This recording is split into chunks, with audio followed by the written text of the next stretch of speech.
Hilary Sheinbaum. You are the author of Going Dry. Yes. Which just came out. Yes. And you are engaged. I am. And you also write about weddings too? Yes, frequently. And now you're planning a wedding. Kind of. It's on hold, but yes, soon after all the craziness of the book. Well, let's first talk about the book and how you kind of became the spokesperson for Sober Curious and this movement. Yeah. Am I saying that right? Yeah, that's accurate. I don't know if I'm the spokesperson, but honored to be in the category.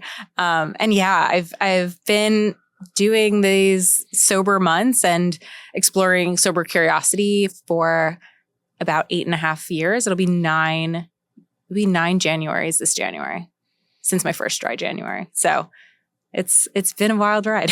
So what inspired you to take a sober month?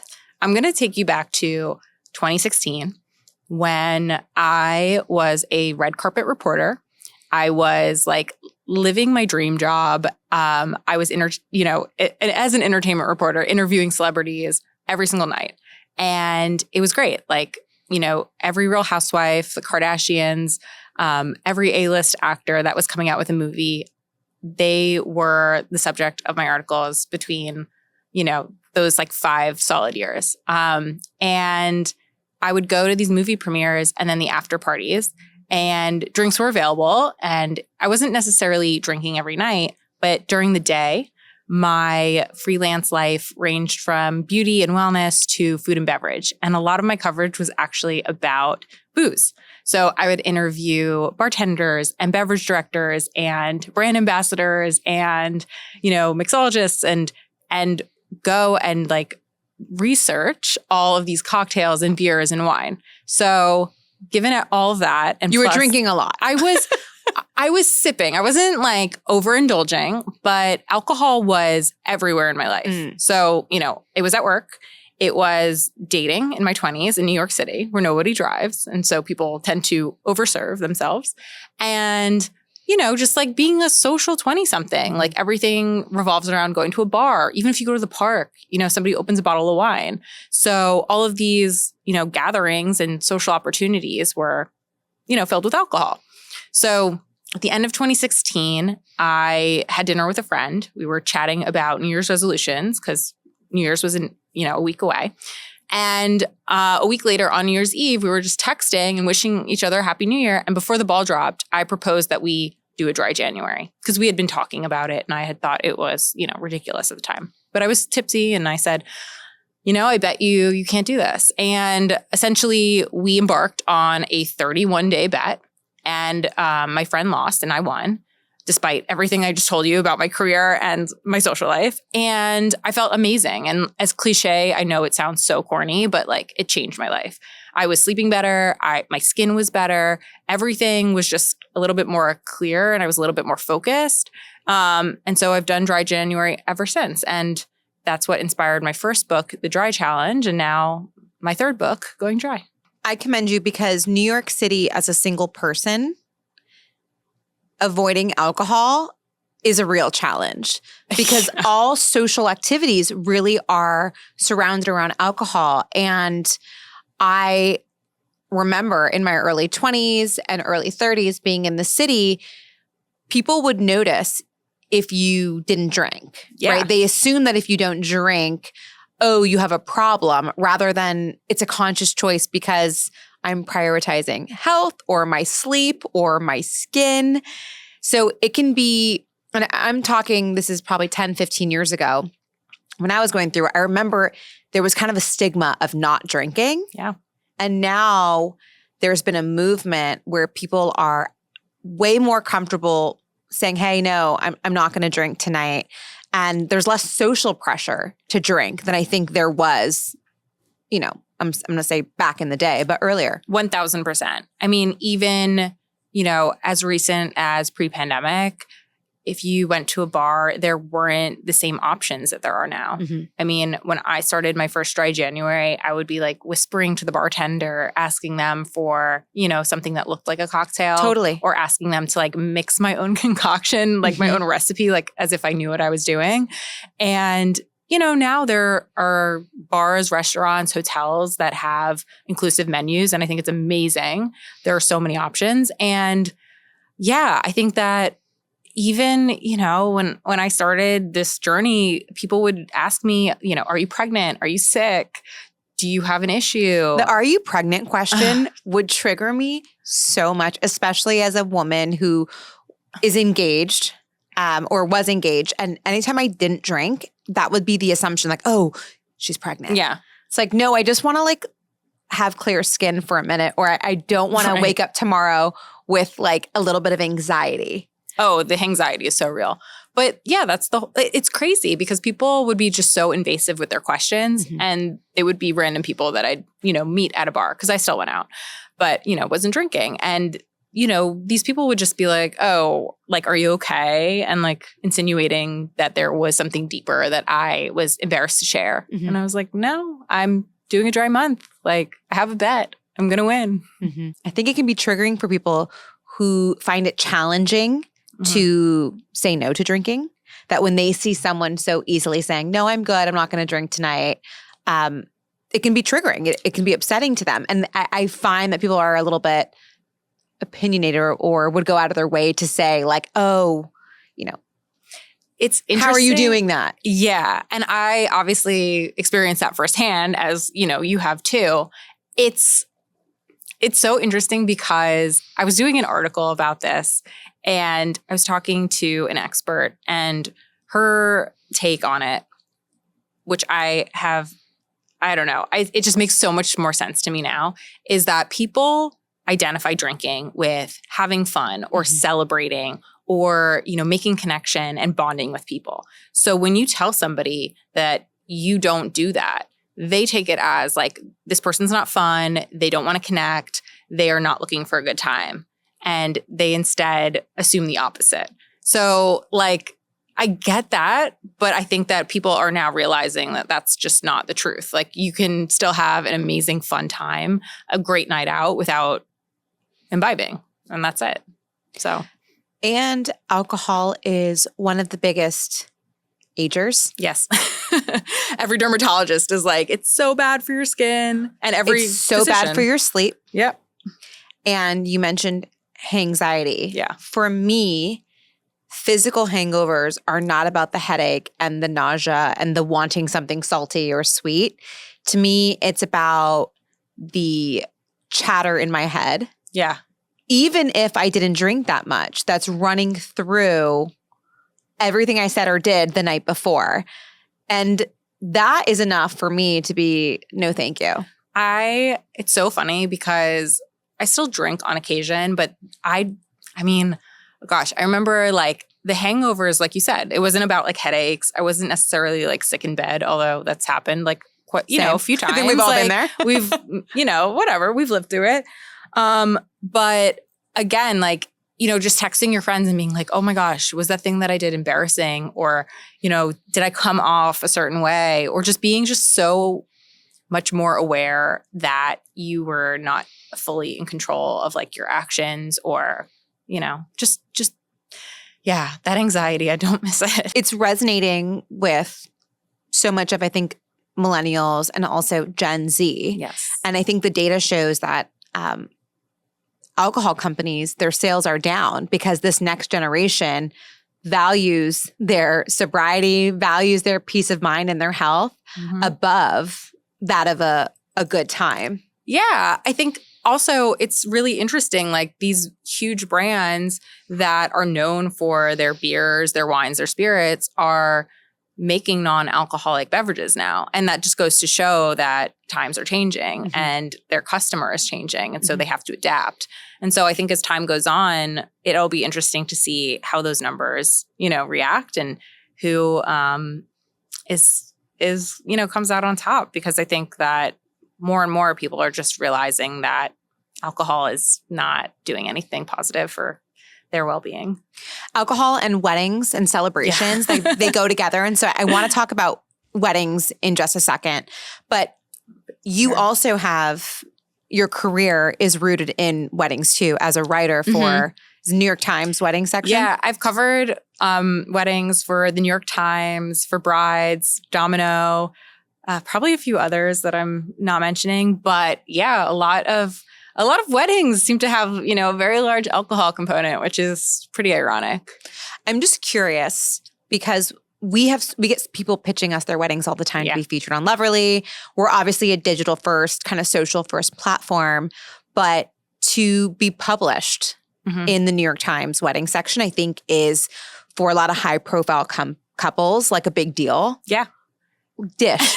What does it take to get featured in the New York Times wedding section? I can't speak for the whole section. It's not ultimately my decision. It's my editor's. But I will say that what I look for when people pitch me, I'm interested about like how they met, like, if they have an interesting story about what they connect on. It doesn't matter necessarily how you met, whether that was in real life or an app, but just showcasing, a unique story that's really heartwarming. That's what I typically look for. And so you've been writing about weddings for how many years now? I think I wrote so I've been writing for, let me think. Oh my gosh. I don't want to like tell you the wrong information. The range is fine. I feel like I've been writing about weddings for about 5-6 years. And now you're engaged. And now I'm engaged. You got engaged in December. Yes. And how's planning going? We've put a pause on planning. I will say that I knew as soon as I got engaged, people were going to ask, when are you getting married? Where are you getting married? What is your plan? And I have all those questions. Yes, obviously. Everyone does. And I always ask those questions too. But I think, one, being so aware of what it takes to plan a wedding, having interviewed hundreds of brides and grooms and wedding planners over the past like 5-6 years, on top of, releasing a book and knowing what it takes to do that, it just didn't make sense to combine the two at this stage because it's very overwhelming on both ends. So, we were going to potentially get married in May because my brother and my sister-in-law just had a baby. But we decided that was too stressful. So we're going to take it easy and pick up planning after dry January. I think that's really smart because oftentimes people get engaged and they sprint into wedding planning, which, look, if you have a clear vision of what you want, where you want to get married, if you know and it's crystal clear, then go, do you, plan it. But if you're unclear or you have major life events happening, like your book coming out or the arrival of a new family member, for me, I got engaged in 2020, had my engagement party in 2022. I'm always like, what year is it? Yeah, what year is it? So 2 years later, had my engagement party. And then I was thinking in my mind, we'll get married in 2023, but then we had a baby instead. So, prioritizing different life moments. And I know we were joking about this. You were saying that you'll get married after you have kids and they go to college or something. They'll be like teenagers. And we'll be like, all right, so mom and dad might get married now. Do you want to be part of this wedding or what? Maybe that'll happen. I don't know. Some days we're like, we'll just walk to City Hall. We live in Tribeca. It's, a 15-minute walk. That could be easy enough. But we're trying to be mindful also of the people who, want to be there and want to celebrate with us. So we'll see. For sure. Time will tell. Sometimes it is the pressure of the family that really kind of forces a date or something to happen because I am so comfortable being engaged forever. I love being engaged. Right. I don't know how much changes from being engaged to being married. It feels like I'm already married. So outside of having a really fun party, which don't get me wrong, love to throw and plan a big party, I'm not feeling rushed to do that. No. I also feel like, still, living in New York and doing what I do, I'm not going to as many celebrity parties, but I do attend a lot of events. So I just feel like, I get to congregate with a lot of my friends often and we still see each other. I would love to see people that, are in my life, but a little bit further away, like LA and Florida. But I don't know, the time will come. So I'm not worried. I want to talk about your practical guide to drinking less and living more? Because there's actually a couple pages in here, I'm trying to find it, on weddings, attending weddings, partying, celebrating. Where is it? Oh, dry dates. Oh, yeah. Leading up to the potential dry wedding. Yes. Just kidding.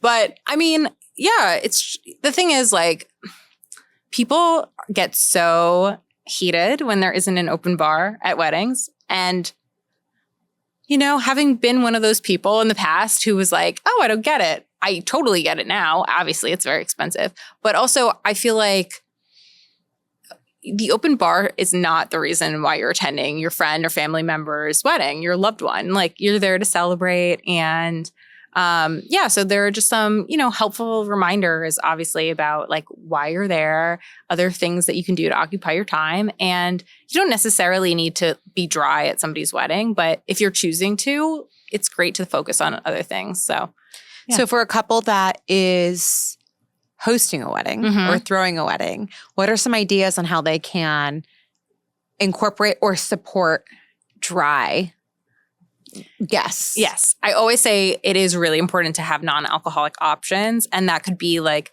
non-alcoholic sparkling wine. There are some great brands like Freshenet and Mia Netto that have alcohol-removed wines. They're so delicious. And, you know, I was just at my friend Allie's wedding, and they had a his cocktail, they had a her cocktail, and then they had a together mocktail, and it was named after their dog Penny, which was so cute. So I think just having, even if, you know, you're not choosing to make your cocktail a non-alcoholic one, just having those options available and visible, it's really important. I love that, having a signature mocktail. Yeah. That's a really great idea. What other things have you seen as ways that couples can provide like other activities at events that maybe aren't alcohol related? I mean, I think there's, you know, pretty standard ones. Obviously, dancing doesn't necessarily require alcohol, although some people, you know, think that it does or opt to drink before they hit the dance floor. I think, you know, photo booths are obviously very popular. Just like, you know, congregating with friends, catching up with people, have a slice of cake, you know. I think that a lot of the time people really do focus on, you know, getting their next drink when they could be perhaps like catching up with old friends or greeting the bride and groom and, you know, making other memories. But obviously, like, no judgment. Everybody's there to celebrate in their own way, but it's always good to be mindful about drinking less. What are some things that you learned doing your challenge for those 30 days? Oh my gosh. How much time do you have? Girl, lay it on us. I learned a lot. I mean, I definitely learned a lot about my own health and wellness, including like how many hours of sleep I can potentially sleep. I thought that, you know, I was limited to like 4 or 5 hours a night and that I was just an anxious person. And it turns out that I can sleep 7 or 8 hours when I'm, you know, not consuming alcohol consistently. And things like, you know, just having better skin. I also realized that people who I maybe bonded with over going out or like getting drinks, I had less in common with them than I thought. And you have like going out friends that you realize your friendship is just about drinking together rather than having things in common. I think that there was just less to bond over. You know, I think that I definitely maintained my really strong friendships where we could, you know, go to a workout class or go to brunch and not drink or do, you know, other activities, take a walk on the West Side Highway. But I definitely realized that there were my friends that really enjoyed, you know, going out and staying out late. And when that wasn't a priority for me, I just saw them less. I think also realizing who was there to support my goals. I think that goes back to dating too, when you're like meeting people and they're questioning your decisions on, you know, why you're not drinking. And I was never pushing, you know, any kind of rules on them. But it was just interesting to see how people would say like, oh, just have one, or, you know, you're going to drink February 1st anyway. So that came from, you know, potential dates, that came from girlfriends, guy friends. And it just kind of, you know, changed our relationship a little bit. And not because they were drinking. It was just because I felt like they weren't being supportive of something positive in my life. So when you met your now fiance, Were you in one of your dry months? Almost. So we met and started dating in December. And then I told him on our, first or second date, like, hey, I don't drink in January, which he had questions about, but obviously like he had known about my first book to begin with. So I feel like he kind of saw it coming. And yeah, he's respectful about it. I mean, I didn't know him before we met, obviously. So he says that he drinks less, which I believe because, I mean, our dates are not usually like going to a bar and like splitting a bottle of wine. But yeah, he's like very supportive, even though, he still loves tequila. Does he do the sober January dry challenge? Sorry, does he do the dry January challenge with you now? He doesn't necessarily do dry January, but he'll do other dry months. And he played baseball in college. So, he's very much in tune with, healthy living and giving up alcohol at different times. But I feel like maybe the past few Januaries, there were, something came up in the schedule that he wasn't willing to let go of the booze. Well, no judgment. So how did you guys meet? I don't know. Do you want the long story? Yeah, tell us. The short story. Okay. So funny enough, this is so ridiculous. I went on Good Morning America to promote my first book. And after the segment, I needed to go film a TikTok for Good Morning America. And one of the girls who had accompanied me to the segment, she did PR for a firm. And we were about to part ways. And I was, saying my goodbyes and telling her I have to go, film a recipe for TikTok. And she said, oh, why don't you come to the office? Because we have great lighting in our conference room. And I said, okay. So I hopped in the van with Rachel and we headed over to a PR agency called KLG. And they actually represent a lot of alcohol brands, funny enough. They represent like Cameron Diaz's wine brand and like Woodford Reserve and all these like different whiskeys and vodkas and all that. And I have known the owner of KLG herself for about 10 years because I used to write about booze and, I'd cover her clients. So I went to go, film my podcast. I said hi to Kate, the owner. I left for the day and I think it was like I don't know if it was a couple hours later or the next day, but I got a text from my friend Rachel and she said, hey, this is kind of random, but are you single? And I said, I am. I said, what's up? She's like, oh, there's a guy in the office who noticed you. And I said, be real. There were 20 women in that office. I did not see one man. And she was like, oh, no, there was a guy. And long story short, my fiance was there visiting, not because he works in the office, but because Kate is his sister. So all along, I've known, this person for a decade.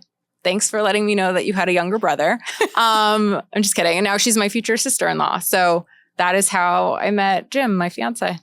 A publicist basically connects you. Yes, a publicist connects me. And then, in my mind, I wasn't like dating at the time. So I was like, all right, well, I guess, at least he's like safe, right? Mm-hmm. Like nothing terrible, knock on wood, is going to happen. I trust, that he's Kate's brother. And so we went out and he was great. And so we just kept seeing each other. So it was a blind date. Did you text before? What was the... he texted me, like, hey, it's Jim or something like that. And I was like, hi. And to this day, we joke. He says like, are you sure you didn't see me in the office? Like apparently he went to say bye to his sister, like give her a hug. He thought you had a moment? I'm literally like, I didn't meet you until a week later when we had our first date. But that was it. Which is just funny. So on that first date, did you feel chemistry? Were you like, this is it? Was it a slow burn? I think I liked him right away. I was definitely like surprised because I really was like taking a break from dating and wasn't expecting anything. I was just kind of like, all right, I'll go out. I'm free. It's fine. Did you go to a bar? Yeah, we did actually, which is ironic. So yes, our first date was at a wine bar in the West Village. And yeah, the rest is history. Tell us about that history. So you were together for how long? And so we've been together for a little over 2.5 years. We got engaged after 2 years. And so, yeah, so. Did you know the proposal was coming? I kind of did. I mean, we had talked about rings and we had looked and I was like, oh, I like this design and that sort of thing. So I kind of knew, but I didn't know exactly when. Did you go with him to try on rings? Yeah. Okay. Yeah. How about you? Did you? I've shared this story a few times.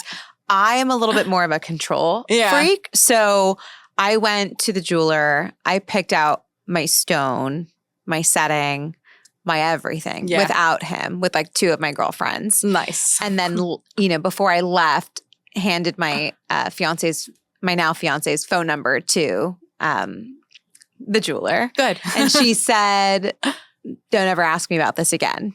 Goodbye. See you later. Yeah. And that was it. So I guess she called him. Apparently, like within a week, he like brought by like the deposit or paid for the ring and then sat on it for like 7 months. No. Yeah. And you had no idea.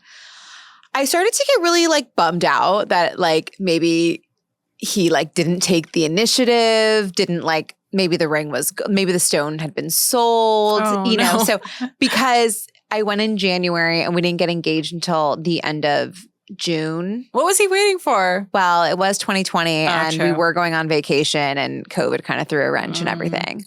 But for the most part, I was surprised-ish it was happening. Yeah. But yeah, I'm really happy that I was involved in it. I think I've seen like on TikTok, people being like, get the ring that you want, like plan it. And like people get really excited about that. And then also there's a lot of heat, like let him have or let your partner have, part of the fun and the surprise in designing it.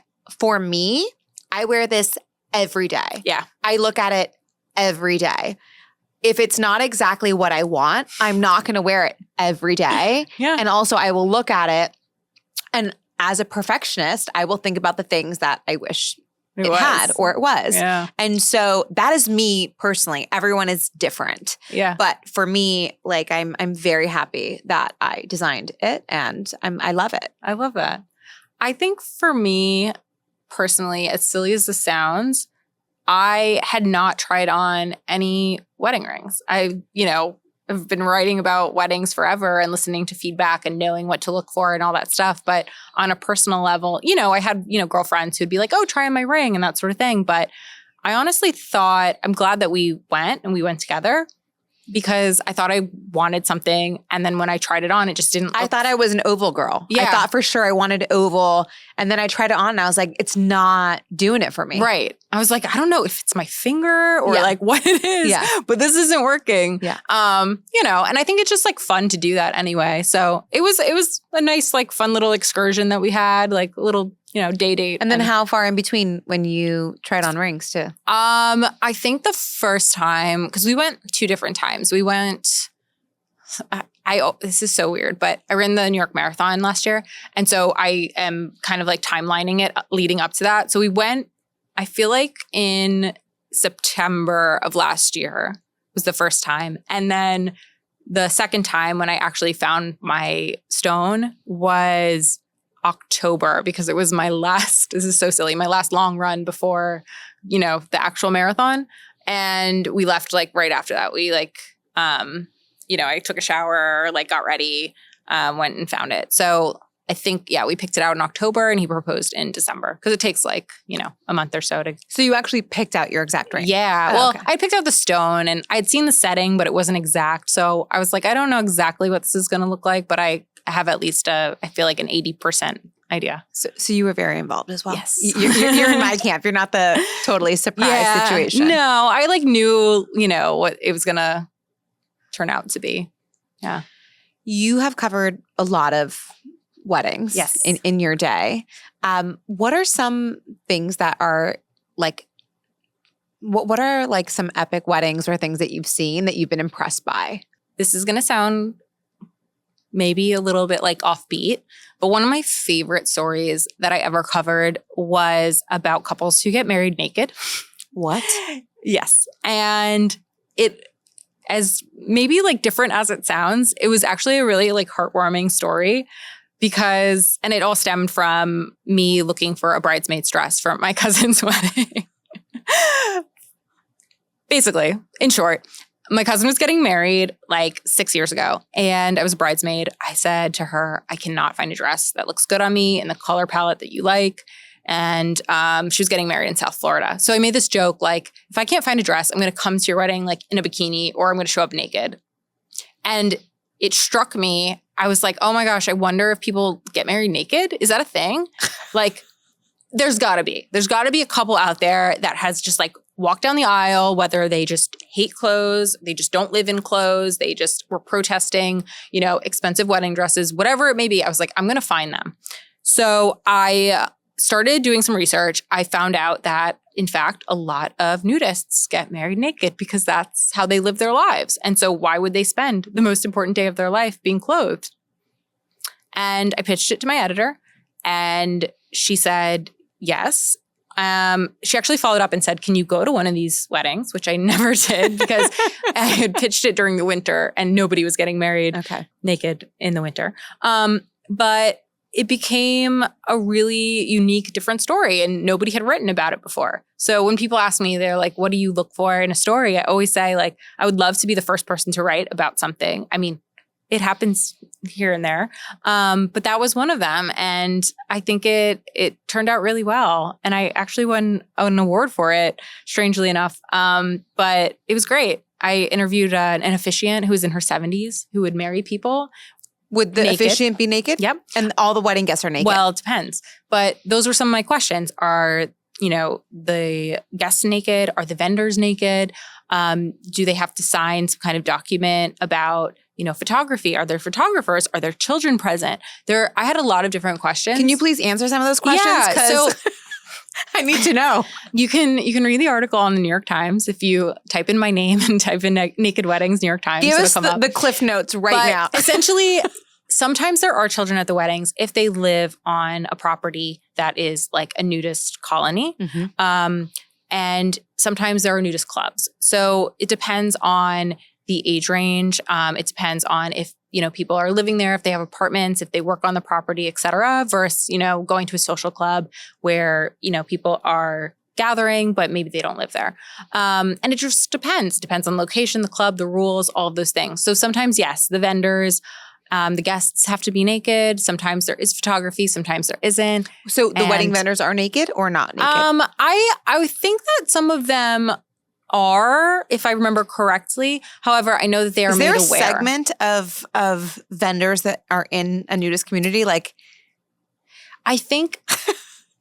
So there are different communities in different parts of America. Mm-hmm. So there are some in Florida. I interviewed a couple that got married in Texas. Mm-hmm. They live in Texas. And then also a club in Ohio. And so each place had differs. Different. Okay, yeah. got it. And so because of the area, I think that, if you're a caterer and you get a phone call every so often about, nude weddings, then you'll pick up the phone, or maybe they have, referrals and things like that. I will say that the people that I interviewed in Florida, there was a restaurant on property, so they catered it.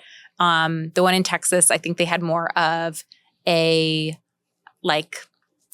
bring your own food to the wedding situation. Mm-hmm. But, everyone's doing it their way. Did the New York Times print photos of these nudist weddings? They did.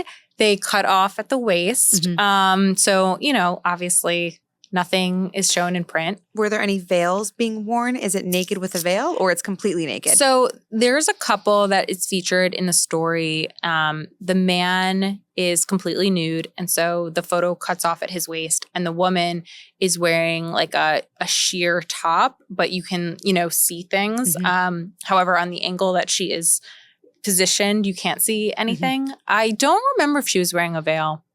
I don't know if I asked that question. I should have. Follow-up story. I know. I'm like, now I'm thinking. Where are they now? Did I ask if they wore shoes? That's a great question too. Anyway, I really enjoyed reporting that story, and everyone was super just outgoing and easy to talk to, and I was just genuinely interested. Like all of those questions that I had, I was like, okay. Save a lot of money not spending it on, dresses and tuxes. Okay, so that's an incredible offbeat story. It's definitely different. It's not the run of the mill. You're not going to find that in New York City, I don't think. Maybe, but any other standout stories? I mean, it's hard to top that one. The first piece that I ever wrote for the wedding section, not necessarily the Times, I wrote a piece about couples that marry their friends that they make pacts with, marriage pacts. So I'm sure maybe you have, I know I did in high school and definitely in college, saying like, if we're not married by 25, let's get married. And I found some people who actually did that, whether it was, through like friendship or they developed a relationship over time. There was a couple that did not get married but planned to.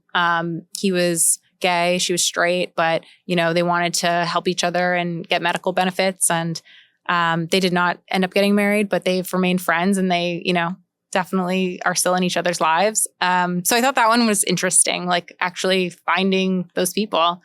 And I don't know, there's been a lot. There's a recent article I wrote. It's not necessarily about weddings, but it's about adults that sleep with their childhood stuffed animals and how it affects their dating lives and their marriages. Wow. I'm going to out myself real quick. In my 20s/30s, when I moved from California to New York, I brought my baby blanket with me because I now had moved my entire life with me to New York. And my parents aren't keeping a raggedy old blanket. Some do. But my parents were not. They were like, get your stuff out of this house. So I brought my raggedy old baby blanket with me. And, I shove it in the closet. But every once in a while, you got to bring it out for a snuggle, right? It's just sitting in the closet, right? Yeah. And it was always interesting when, not even just like dating, but friends coming over and be like, what is that? Yeah. Like, what is that disgusting? And it's not disgusting. It was just old and raggedy. It had been well loved. I like that. It had been well loved. Yeah. So what did we learn about? So do they really sleep with it? Like they can't not sleep with it? Both. So sometimes what I learned is it's mostly habitual. If you have a routine when you're going to sleep, whether that's like brushing your teeth or the way that you hold your pillow, likely you've developed this routine where you hold your stuffed animal in a certain way and it helps you fall asleep. And my 10-month-old daughter will use her little fingers to like self-soothe with like her little blankie. It's not like so she's got one blankie, but it's a thing that babies do to self-soothe. They have a Yeah. And that's exactly what it is. It's like regulation, right? It does become a little bit problematic, I've been told by experts, this is not my own opinion, that, if you are really experiencing trouble sleeping or falling asleep, if you're, away from it, for a night or something, and it becomes an issue, then it might be a bigger problem in your life. But, most of the couples that I talked to, their partners were very open and, welcoming of their stuffed animals. And yeah, some of those people had been, sleeping with their stuffed animals for 20 years. Some of them took it to college, their first apartments and on their honeymoons. So, that's so sweet. Yeah, it's just different. I don't personally sleep with a stuffed animal, but no judgment. Now everyone on the internet's gonna be judging me, like, show us the photo. No, seriously though. You know what's funny about this baby blanket? So tell us. Can you describe it? Like, how big is it? I'm gonna describe it because is it fuzzy? Is it? So it's two-toned. So one side was super soft and cold, and it had printed nursery rhymes on it. Oh, cute. And then the back side was like fuzzy and like rough. So it was I had the soft side, cold side, and like the warm side. So I one day during COVID, so you have a lot of time at home, right? I thought to myself, I'm like, I wonder if like this baby blanket like exists, like if I could buy this baby blanket. So I like Google searched like a description of the baby blanket, and lo and behold, on Etsy came up a brand new version of my baby blanket. Oh my gosh. And it was like maybe $18. So I bought it. Yep. And I forgot about it. I think it was probably like a late night purchase or whatever. It like escaped my mind. Impulse purchase, did it. Maybe 2.5 weeks later, because it was Etsy, it wasn't like an Amazon next day situation, a box shows up. And we had just come back from dinner with my now fiance, and I opened the box, and there is this vibrantly colored, brand new version of my baby blanket my blanket is so old that like you can't even see the nursery rhymes. No. Like it's all faded, right? You can't even see it. Yeah. I knew it was there. Yeah. And here is this like technicolored, bright version of my baby blanket. So I like pull it out. My fiance thinks it's so funny that I'm like, I got excited. Like, oh my God, whoa, like the colors. Like, and so he like laid it out and I just like laid on it like as a joke. Like, you know, like, oh, babe. Because it was, you know, big and beautiful or whatever. Mine has like gum like stains on it or whatever. Of course. It's like matted. Yeah, exactly. Yeah. It's like non-functional. And I like laid on it and literally a tear came down because it was so bright. It was like what I remember it looking like as a kid. And now that I have a baby, she has the new version of my baby blanket. But yeah, it was, I mean, that's like a very fringe story that everyone hears about. But it unlocked like childhood memories. Yeah, of course. That, you know. Of course. And what's so interesting is that I thought I was going to have so much trouble finding people to talk about their stuffed animals. And I mean, I had posted something on my Instagram stories. It was very vague. I didn't say what publication it was for. I just said, hey, does anybody have like a stuffed animal that they want to talk to me about? And in droves, I mean, people were sending me pictures of their like very torn up baby blankets. I mean, one of them, I didn't even know what it was. I was just like, that's very sweet. You know, other people sending me pictures, again, like from their wedding day of like them and their, you know, bridesmaids and their stuffed animal.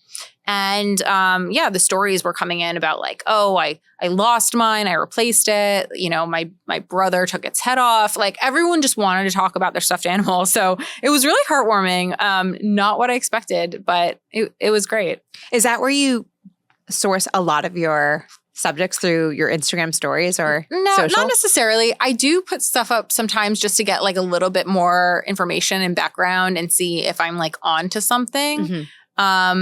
And sometimes, you know, if I'm in a real pinch, I'll be like, hey, I'm just very vague about things all the time. I'm like, does anyone know XYZ? And it might have something like that has to do with the subject, like, but not exactly. So I don't want people stealing my story ideas. Gonna be honest. Are you working on any fun stories right now?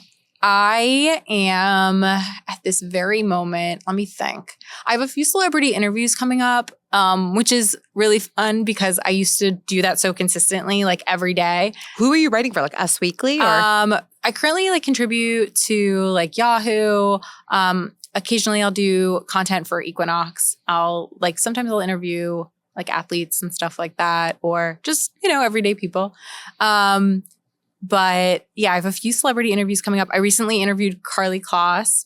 And that was really fun. Asked her about Taylor Swift.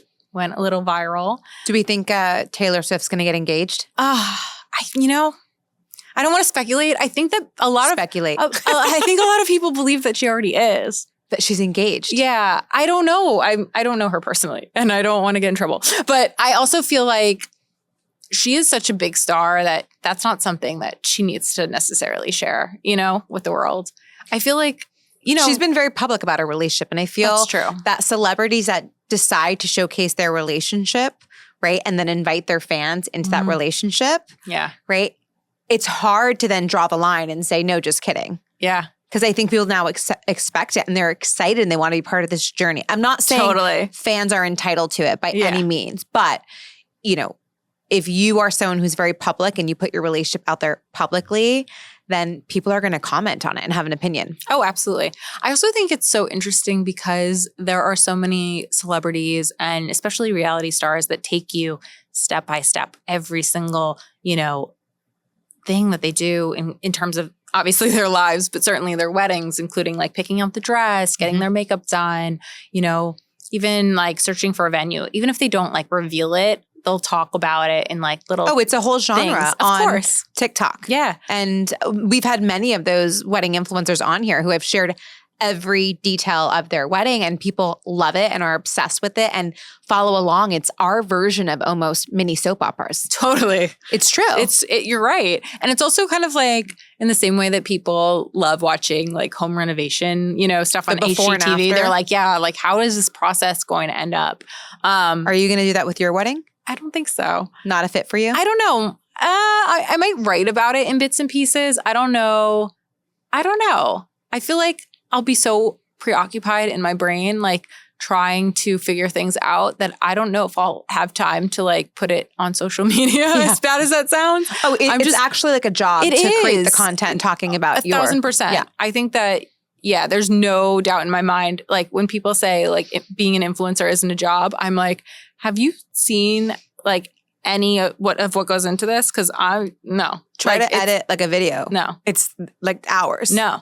I know. I have friends who, do that full time and they're amazing. And I'm like, don't know how you do this. It's a lot. Well, it's a skill. Just like you're a skilled writer, you're able to take stories and create these beautiful narratives and share them with the world. It's the same way. They just do that in a visual kind of video medium. Yeah. And it's a skill. I have a lot I Yeah. Same. Seriously. Yeah. Not for me. No. Somebody help me.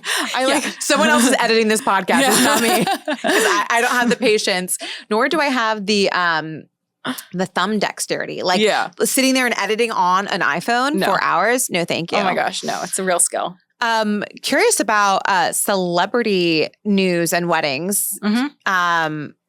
J-Lo and Ben just broke up. I heard. Devastation. Yeah. For me, devastation. Did you see that coming? Yes, no, I don't know. I think on a positive note, we get to look forward to her next wedding. Love that. I mean, that'll be her. She's been married 3 times now? I think 4, right? She had her first marriage, then Chris, then Mark Anthony, then Ben, right? Oh yeah, that was number 4. Yeah. I just have to say that I was shocked. Were you? People are like, what do you mean? We saw that coming. But the thing is, I love the fact that they were together in the early 2000s. Yeah. It was iconic. Yeah. The Bennifer. It was at the peak of introduction of J-Lo. It didn't work out. He went on, married, had a family. And I thought it was like a second chance at love and like a forever situation.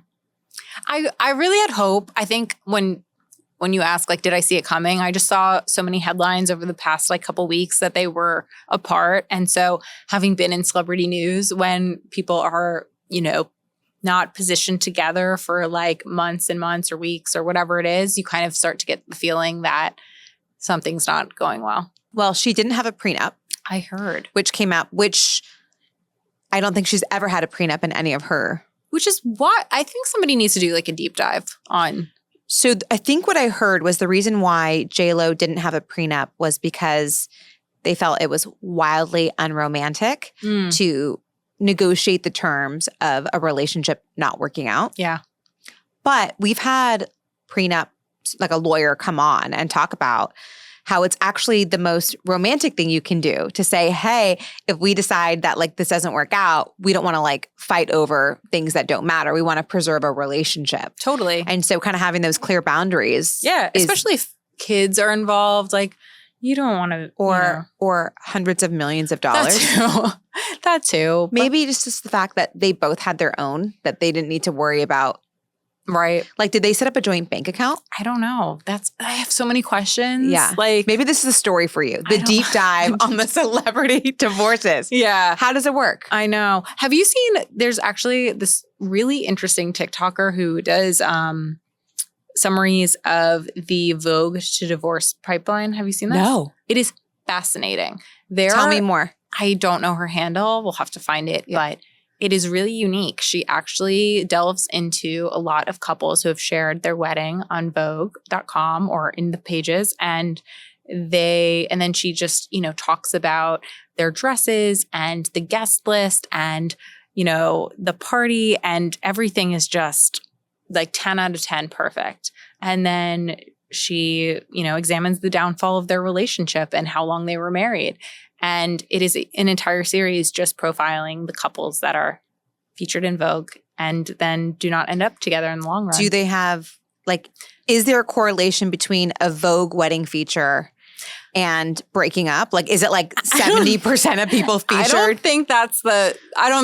hope that's not the point that she's trying to make. I do, however, realize that, a lot of celebrities are putting their nuptials in Vogue. And so maybe that's part of it, but I don't know. It's just very interesting. It's come up on my For You page like every day now. So I'm going to have to dive into that. Yeah.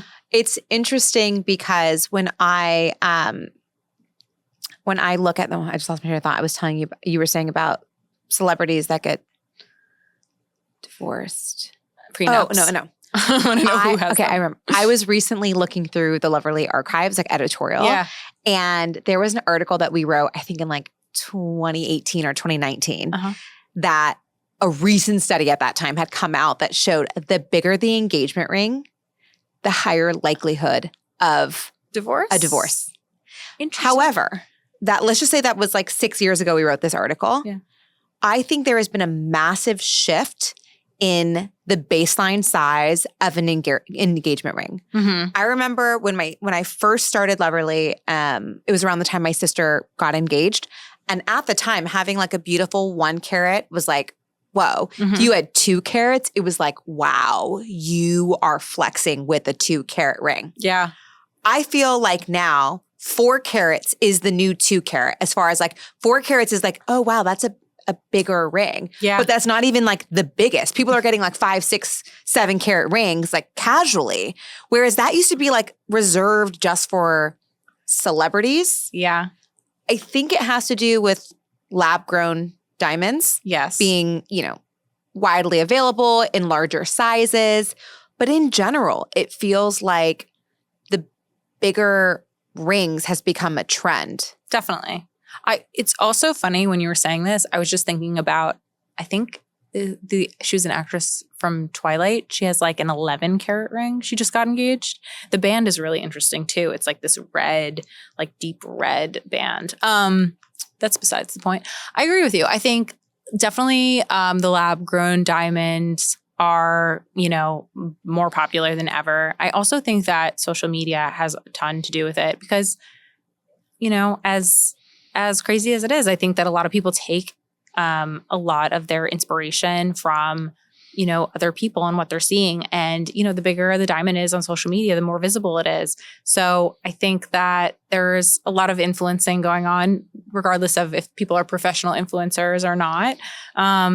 People see what they like and they want to emulate that. So I think, it goes a lot back to like, comparing yourself to your neighbor, and now you're comparing yourself to everybody else in the entire world who has an engagement ring. So it's interesting. But are there any trends that you're seeing that you're excited about in the wedding industry, whether you're writing about them or you're hearing couples talk about it?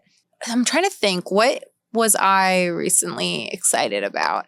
I wrote a story earlier this year about, or maybe it was like late last year, I don't even know when it was, about how people use travel rings as, a kind of like placeholder for their engagement rings or their wedding bands. And I think that trend is really interesting just because so many men, wear their silicone rings.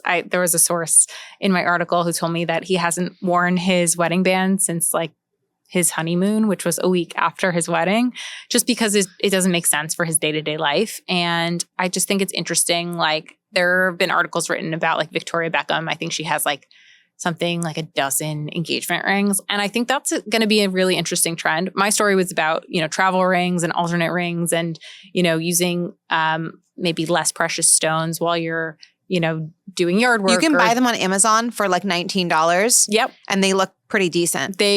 One of my friends has a literal replica and she was just like showing me on her hand. And I was like, wow, that is your exact engagement ring.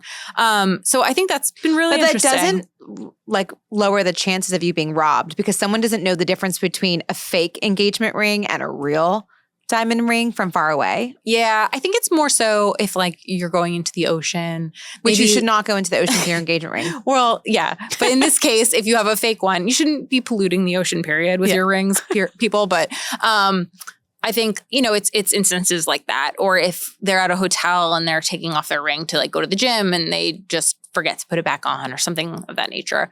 So that makes sense. But yes, I agree with you. If you're flashing a ring, it's probably just not any safer, if you're not in a safe place for sure.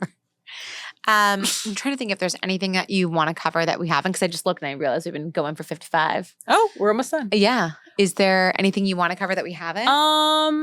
I don't know. I brought some non-alcoholic beverages you're more than welcome to take home with you. But I was just going to show you. This is one of the brands that I had mentioned. It's called Mianetto. And they actually make a Prosecco, but this is their non-alcoholic sparkling wine. So you can make cute mocktails with Yeah, you can just pour that as you would any sparkling wine. So it's great for weddings. But you can also, mix it with mocktails. And then these are non-alcoholic spirits. Oh, cute. So you can make like Negronis and other non-alcoholic beverages. And then there are ready to drink stuff like I've seen stuff, and I've also seen like Kin Euphorics and some of these more like nootropic drinks, which are really great for like mocktails. So this one is like a functional beverage similar to Kin. This one has 17 functional ingredients, which is insane. Spicy watermelon margarita. Yeah. Is it delicious? Yeah, it's so good. Try it. And then it's great because like stuff like this, if you like to make non-alcoholic beverages or, you're a cocktail connoisseur, stuff like free spirits is good. But if you're, like me and don't have a lot of time these days, just popping open like a non-alcoholic pre-made cocktail. I'm going to take these home and I'm going to bring them to my fiance and he's going to be like, are you trying to tell me something? And I'm going to hand him this book, Going Dry. Yes. A workbook for you. Yes. Of the two of us, he's the bigger drinker. He used to be a bartender and he loves a cocktail. Yeah. So he makes like amazing craft cocktails. I'd be like, great, make us cocktails with these. Yeah. I'm sure that he'll, give him a challenge. Be like, make something delicious that's not going to make me drunk. Here you go. I love that. Yeah. Well, thanks for coming by and sharing all of your wisdom with us and all your fun stories. Thanks for having me. This was so fun. I'm going to dive into all this nudist story. I was just going to say that. Just Google my name and naked wedding. It's not my naked wedding. I promise. Sorry, Mom. Not me. This has been the Loverly Wedding Podcast. We are hosted by Kelly Khalil, produced by Shaylin Carroll, Kayla Fitzgerald, Emily Feig, and Jennifer Alvarado. Watch the podcast on YouTube by subscribing to our channel, and follow us and listen to us on Spotify, iTunes, and every major RSS feed.